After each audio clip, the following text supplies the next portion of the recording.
Omolola was born on a rainy night in a small village in Lagos. Her mother, Ronke, had cried out in pain for hours before the baby arrived. But when she came into the world, something wasn't right. She didn't cry. Her eyes were dull, her skin pale, and her breathing was weak. The nurses rushed around, trying to help. One nurse whispered to the doctor, "She is not strong. We may lose her." For days, Omolola lay still in her small hospital bed. Machines beeped around her. Doctors gave her injections.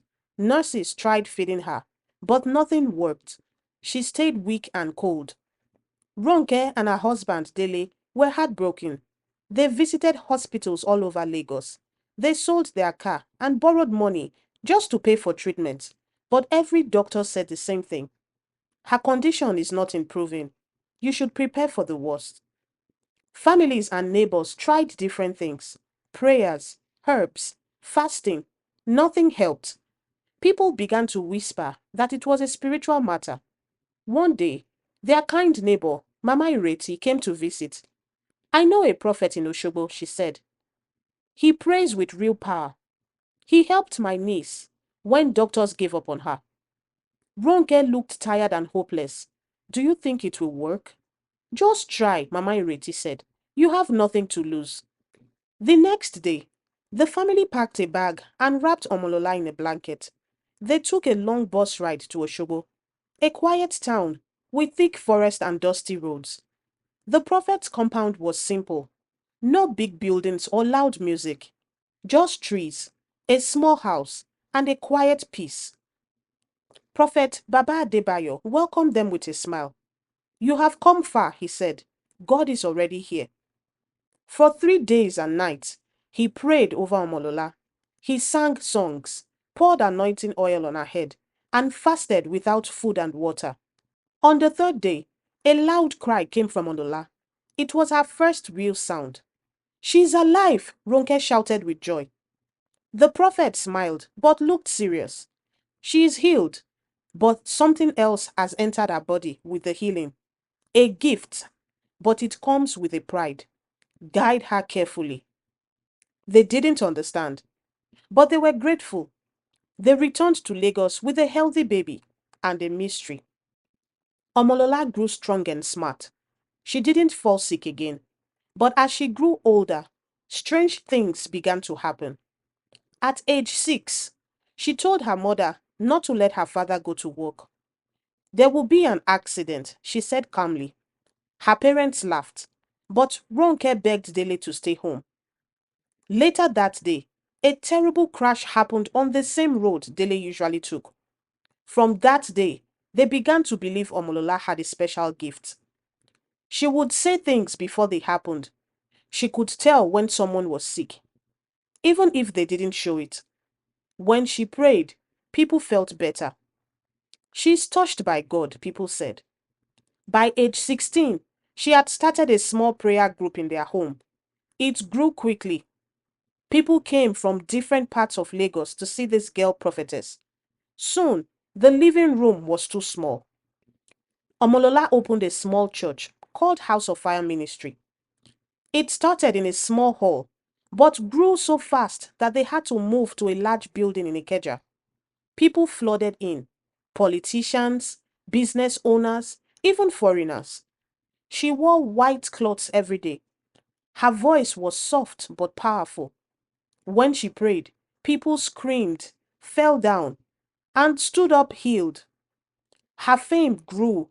TV stations showed her services. Her name trended on social media. Her parents were proud. Her bank account grew. Yet, deep in her heart, something didn't feel right. At night, Omolola had a strange dream. A little girl with sad eyes would scream, "Find me. You are not complete. You forgot me." The dream came again and again. Omolola always woke up sweating. She prayed and fasted, but the dream never stopped. She kept it secret. No one else needed to know. But her peace of mind was slowly fading. One Sunday, Mama Bisi brought her daughter, Tope, who had a strange sickness. Omolola prayed over her. Tope screamed, fell on the ground, then stood up smiling. Everyone clapped and danced. But 3 days later, Tope died in her sleep. Others who had been healed also started falling sick again. Some said they had become worse than before. An elder in the church, Brother Kunle, approached Omolola quietly. Sister, he said, when I pray near you, I see a dark shadow behind you. Omolola froze. A shadow? Yes, something is wrong. She laughed it off, but felt fear deep inside. That night, Omolola had another dream, but this time it was clearer. She saw her own body preaching, but her spirit was trapped in a small dark room.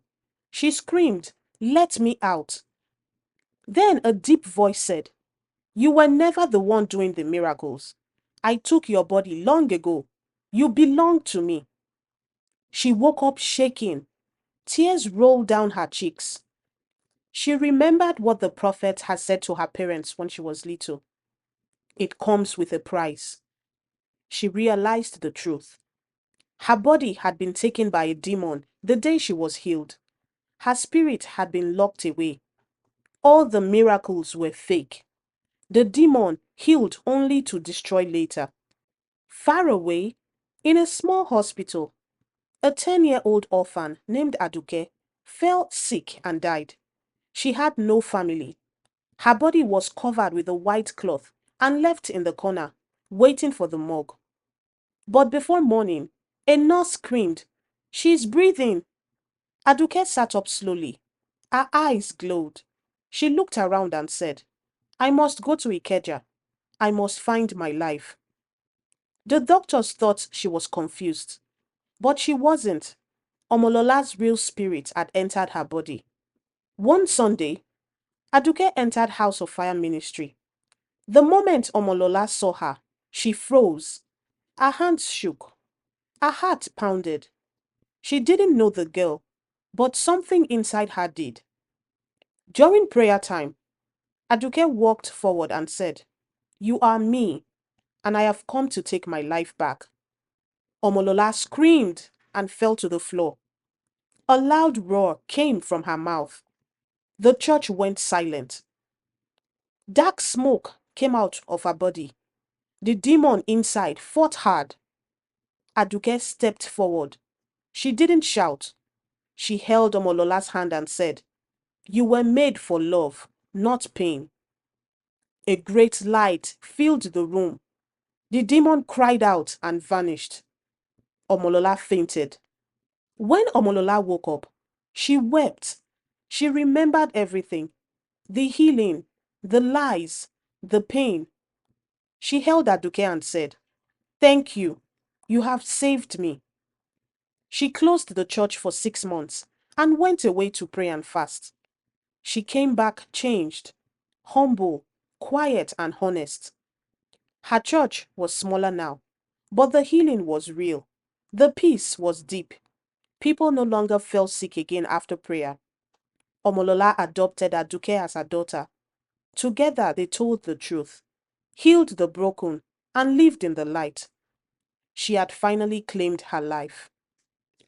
If you enjoyed this story and want to hear more powerful tales like it, please don't forget to click the like button, share it with your friends, subscribe to the channel, and turn on the notification bell so you never miss a new story.